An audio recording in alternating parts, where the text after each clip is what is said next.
सिद्धि बुद्धि प्रदे देवी, सिद्धि बुद्धि प्रदे देवी, भुक्ति मुक्ति प्रदायिनी, भुक्ति मुक्ति प्रदायिनी, मंत्र मूर्ते सदा देवी, मंत्र मूर्ते सदा देवी, महालक्ष्मी नमोस्तुते, महालक्ष्मी नमोस्तुते। आज बजट सत्र के प्रारंभ में मैं समृद्धि की देवी मां लक्ष्मी को प्रणाम करता हूं।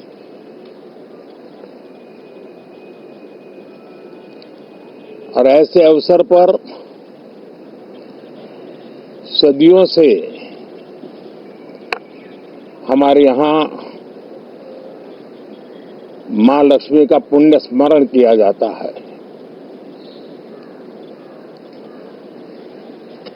सिद्धि बुद्धि प्रदे देवी, सिद्धि बुद्धि प्रदे देवी, भुक्ति मुक्ति प्रदायिनी, भुक्ति मुक्ति प्रदायिनी, मंत्र मूर्ते सदा देवी, मंत्र मूर्ते सदा देवी, महालक्ष्मी नमोस्तुते, महालक्ष्मी नमोस्तुते।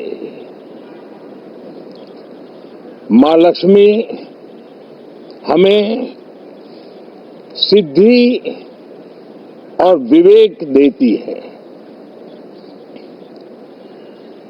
समृद्धि और कल्याण भी देती है। मैं मां लक्ष्मी से प्रार्थना करता हूं कि देश के हर गरीब एवं मध्यम वर्ग समुदाय पर मां लक्ष्मी की विशेष कृपा रहे। साथियों, हमारे गणतंत्र के 75 वर्ष पूरे हुए हैं।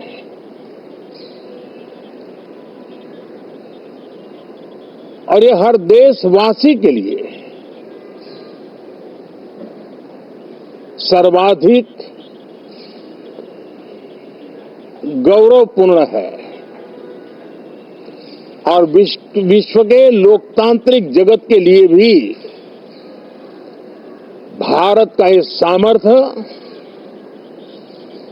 अपनी एक विशेष स्थान बनाता है। साथियों, ये देश की जनता ने मुझे तीसरी बार ये दायित्व दिया है और इस तीसरे कार्यकाल का ये पहला पूर्ण बजट है।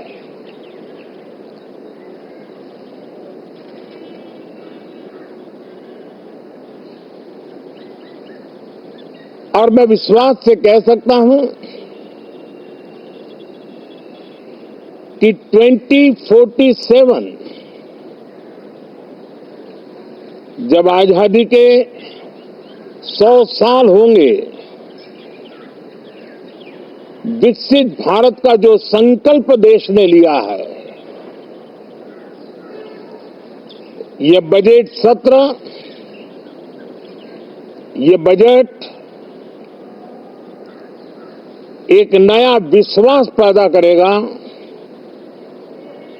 नई ऊर्जा देगा कि देश जब आजादी के 100 साल मनाएगा तब विकसित होके रहेगा। 140 करोड़ देशवासी अपने सामूहिक प्रयास से इस संकल्प को परिपूर्ण करेंगे। तीसरे टर्म में हम मिशन मोड में देश को सर्वांगीण विकास की दिशा में, चाहे वो भौगोलिक रूप से हो, सामाजिक रूप से हो या आर्थिक भिन्न भिन्न स्तर के संदर्भ में हो, हम सर्वांगीण विकास के संकल्प को लेकर के मिशन मोड में आगे बढ़ते जा रहे हैं। इनोवेशन, इंक्लूजन और इन्वेस्टमेंट, ये लगातार हमारे आर्थिक गतिविधि के रोड मैप का आधार रहा है। इस सत्र में हमेशा की तरह कई ऐतिहासिक बिल पर संशोधन को चर्चा होगी और व्यापक मंथन के साथ वो राष्ट्र की ताकत बढ़ाने का काम करने वाला कानून बनेंगे। विशेषकर नारी शक्ति के गौरव को पुनः प्रस्थापित करना, पंथ संप्रदाय के भेद से मुक्त होकर के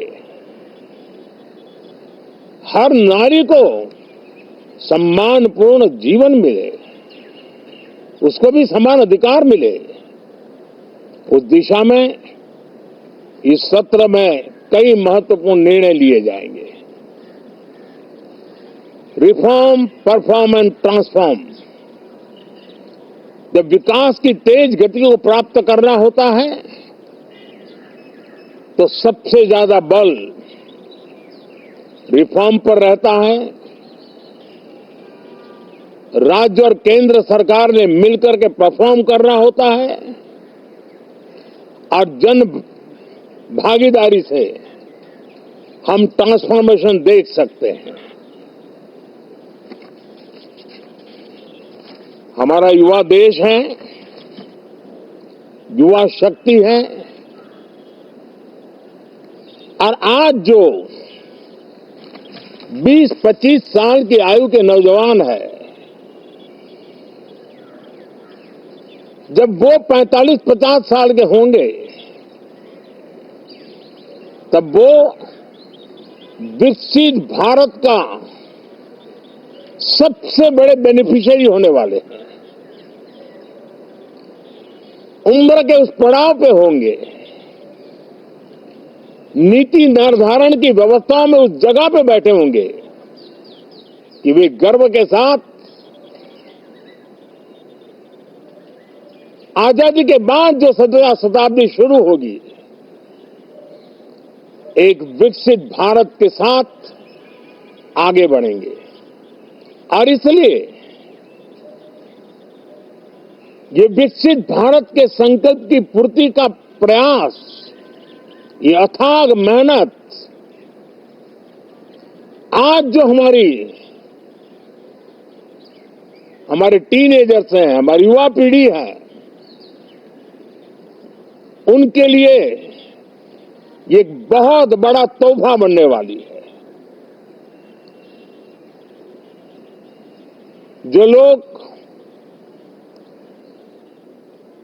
1930 में, 42 में आजादी के जंग में जुट गए थे, पूरी देश की युवा पीढ़ी खप गई थी आजादी के जंग में, और उसके फल 25 साल के बाद जो पीढ़ी आई उसको नसीब हुए। उस जंग में जो नौजवान थे उनको नसीब हुए। आजादी के पूर्व के वो 25 साल आजादी के जश्न मनाने का अवसर बना। वैसे ही ये 25 वर्ष समृद्ध भारत, विकसित भारत, ये संकल्प से सिद्धि और सिद्धि से शिखर तक पहुंचने का देशवासियों का इरादा। और इसलिए बजट सत्र में सभी सांसद विकसित भारत को मजबूती देने के लिए अपना योगदान देंगे। विशेष करके जो युवा सांसद है उनके लिए तो सुनहरा अवसर है, क्योंकि वो आज सदन में जितनी जागरूकता, जितनी भागीदारी बढ़ाएंगे और विकसित भारत के जो फल है वो तो उनकी नजर के सामने देखने को मिलने वाले हैं। और इसलिए युवा सांसदों के लिए एक अनमोल अवसर है। साथियों, मैं आशा करता हूं कि हम देश की आशा आकांक्षाओं के इस बजट सत्र में खरे उतरेंगे। साथियों, आज एक बात आपने जरूर नोट की होगी, मीडिया के लोगों ने तो जरूर करनी चाहिए। शायद 2014 से लेकर अब तक शायद ये पहला पार्लियामेंट का सत्र है कि जिसके एक दो दिन पहले कोई विदेशी चिंगारी नहीं प्रगटी है, विदेश में से आग लगाने की कोशिश रही हुई है। 10 साल से 14 से देख रहा हूं, हर सत्र के पहले शरारत करने के लिए लोग तैयार बैठते थे और यहां उसको हवा देने वालों की कोई कमी नहीं है। ये पहला सत्र मैं पिछले 10 साल के बाद देख रहा हूं कि जिसमें किसी भी विदेशी कोने से कोई चिंगारी नहीं हुई। साथियों, बहुत बहुत धन्यवाद।